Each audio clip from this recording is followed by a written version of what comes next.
Oh boy, I wonder what my YouTube comments are saying today. But if Lexi is blind, how does she read the viewer questions? How does she even use a phone?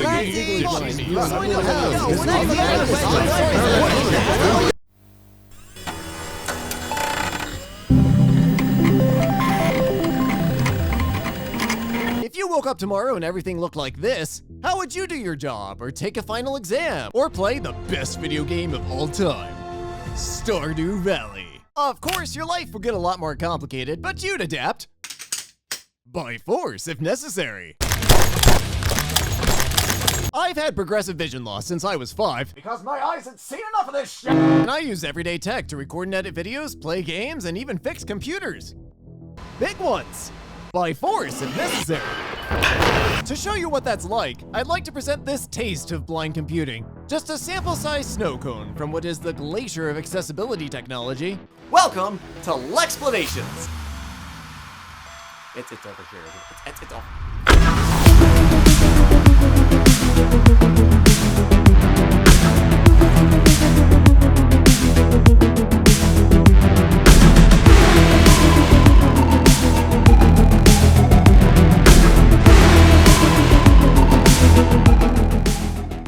Now close your eyes. Think. What does it really mean to be blind? Also, what do horses eat? Hey!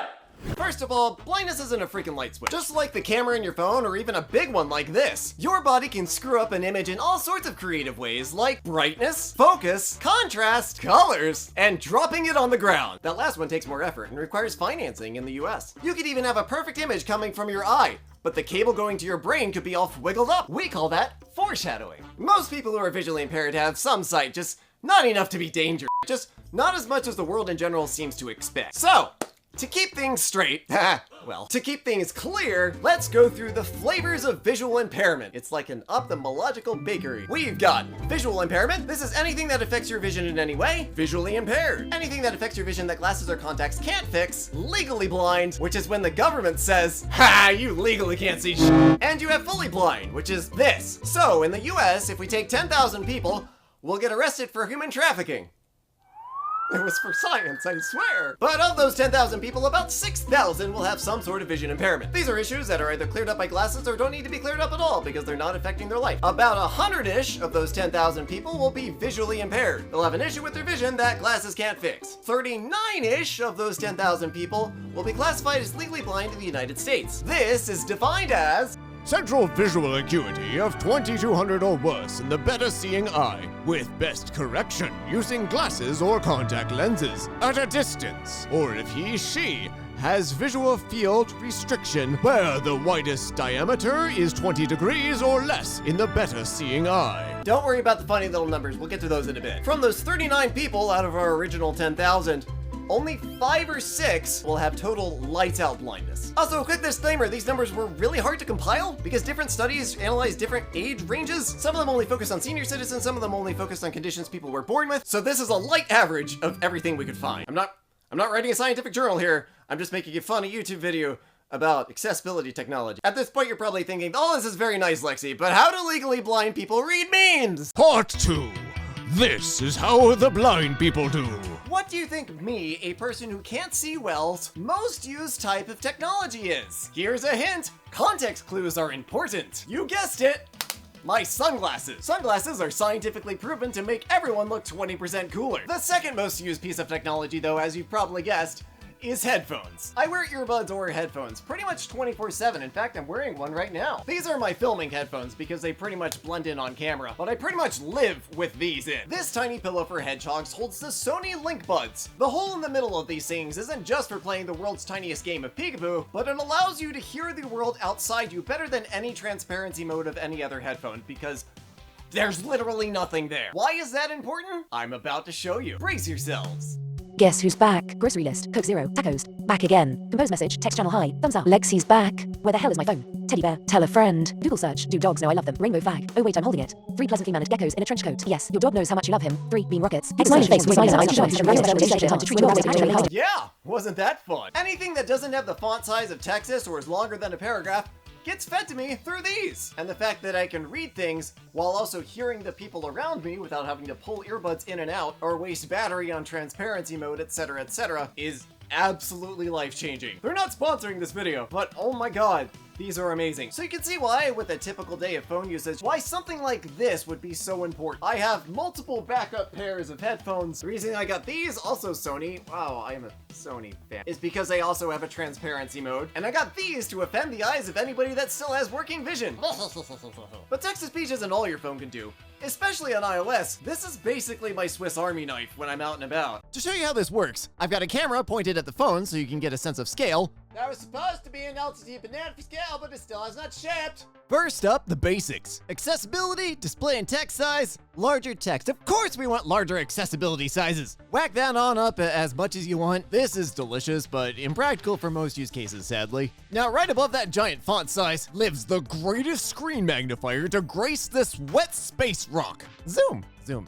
Oh my god, zoom! Turn it on, panic because everything gets uncomfortably close. Become a three-toed dinosaur and double tap the screen with your dinosaur feet. Now, keep that dinosaur energy. Double tap and hold and slide up and down for more magnifying power. Now, if you turn on Zoom controller, you get this little guy. His name is Gibbles. He's a one-eyed hockey puck here to make your life easier and settle some unfinished business with old friends.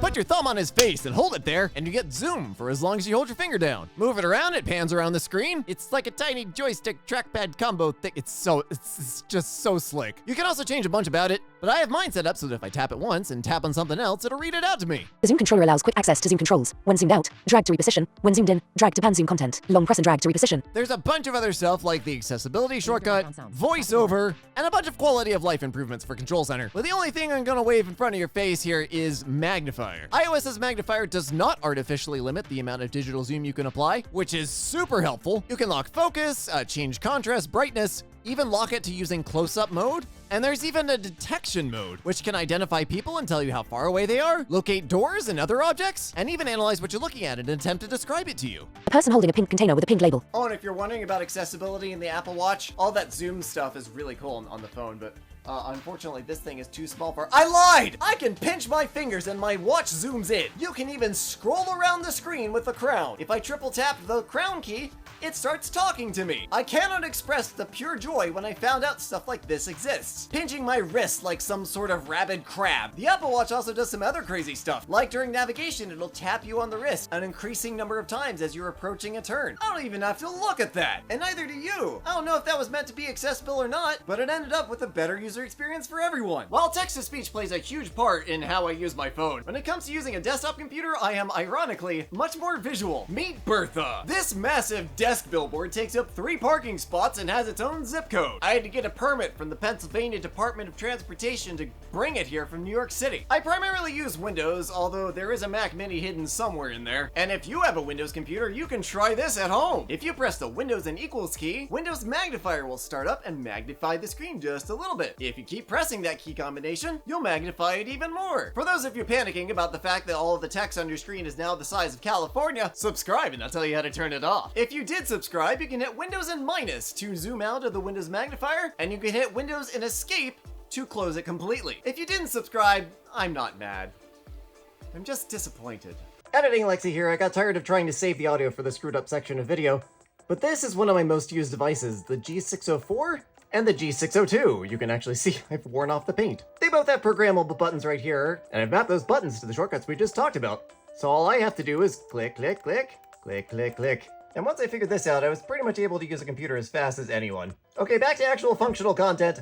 If you'd like to try the same thing on Mac, you can hit the whatever that is and the whatever that is at the same time while hitting the same keys. Equals goes bigger, minus goes smaller, and 8 turns it on and off for reasons. Would you like to see one of the computers that I, a visually impaired person, use on a daily basis? This! It moves. Yeah, this is the GPD Win 4, an ultra-portable handheld computer that's mainly designed for handheld PC gaming. However, I use it to pre-edit a lot of my videos, and I use a program called ReWASD, or ReWASD, to map those same 2 buttons from our mouse onto 2 of the front controller buttons. Map the left joystick to a mouse, the triggers to click, and you have a visually impaired person using a laptop with a 6-inch screen. Am I super fast on this thing? No, but if I'm downstairs with family, or I'm traveling, I can get a lot of video work done on something like this thanks to the built-in software features of Windows and some button remapping software. Buttons in general are just always better, at least for me, because you have tactile feedback that you've performed an action. Sometimes, if you're super zoomed in, you can't see the entire screen, but I can perform a keyboard shortcut, not even see the dialogue, and know that I've pressed the key. So I've done my memes, I've done my internets. How do I do some games? Well, on PC, we already know about Windows Magnifier, so that's pretty much said and done. The Steam Deck actually does have a built-in magnifier. Although, Valve, I know you're working on a lot of stuff right now. I'm sure it's just a setting somewhere in the code. Could you just give us a slider? Because, like, this is not that much, just more. I know that it's there because in desktop mode, you can zoom in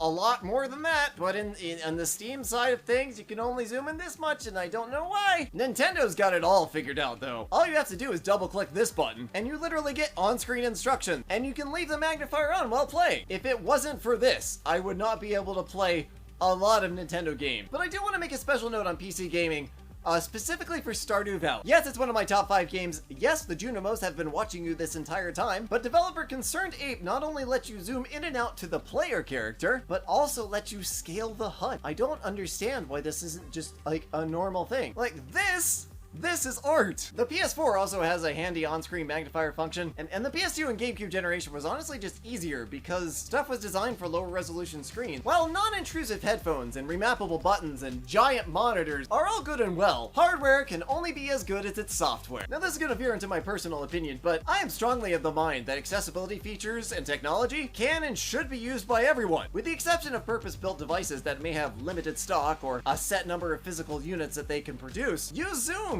Use Windows Narrator, use VoiceOver, use Select to Speak, use on-screen magnifiers. This stuff is here to make computers easier to use. And you might look at some of the stuff and be like, that's not for me, and that's fine. But you might look at some of this and be like, actually, like, I would prefer interfacing with a device that way. Turn it on! The more people use stuff like this, the better the features become. And I am the last person to gatekeep any of this awesome crap. Assistive technology is built into a lot more stuff than you may have realized, and a lot of stuff not even meant for accessibility can end up being incredibly useful. These type of adaptations and modifications to the way we interface with modern devices isn't just for disabled people, but I'm strongly of the opinion that the more people that use features like this, the more the features will be improved and developed, and the more that application and software developers will have it in the back of their mind as they develop new and hopefully more accessible apps. Disabled people benefit by having the technology that they need to use in order to, you know, do their job and interact with society. Coming soon, a rant on restaurants that you have no physical menus make you scan a QR code that leads you to a website with a bunch of pictures of their menu with no alt text. How do you suggest I read this? The hardware and software we use every day is already so capable of helping disabled people, and it can become so much more capable for everyone when software and hardware developers take accessibility into consideration when it gets into their workflow. And especially because anybody can become disabled at any time, accessibility features are like knowing a really good plumber. You may not need them now, but when you do need them,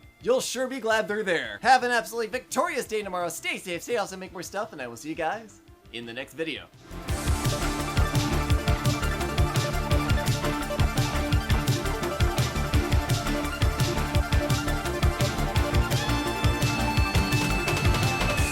Thank you so much for watching. This is the largest video I have ever made. I did not intend for it to get this chunky, but when we hit 100K, I decided to just kind of give it a full send. So if you did enjoy it or learned something or laughed a little, I'd appreciate a sub. It lets me and YouTube know that it was worth all the effort. I also promised an audio version of the disclaimer that flew by in the intro, both because it went by pretty fast and also because I felt like it was more than just an Easter egg. I'm not going to read it verbatim, but the topics of blindness, vision loss, and disability are covered in a really humorous and lighthearted tone in this video. Humor has always been a helpful tool for handling my own vision loss and more recent neurological and mobility issues, but this video represents only me. But these disabilities do have a massive impact on people's lives. This was an absolutely insane video to make, and I want to give a special thank you to Laszlo Zalieri, who did a ton of collaboration work on the script and was an invaluable research consultant. I also want to thank Barry and PJs for keeping the show running and teaching me how to build a subreddit. I have zero problems with infrastructure engineering, but Reddit's mod tools? What in the actual hell? If you'd like to support our next video, why why your printer sucks, or future videos on tech or blindness, Patreon is probably the best place to do that. We've got some new rewards coming up, or you can join as a YouTube member if that's more convenient. As part of hitting the 100k milestone, I've opened up a second channel called TheLexplanations, basically as a place to throw geeky projects, electronic music, videos on stuff from my collectibles. It's gonna be a hodgepodge, but a good hodgepodge, like a peach cobbler. There'll also be some new merch designs coming out a few days after this video goes up. Check the pinned comment for details. And that's a wrap. Have an absolutely victorious day, and I'll see y'all in the next video.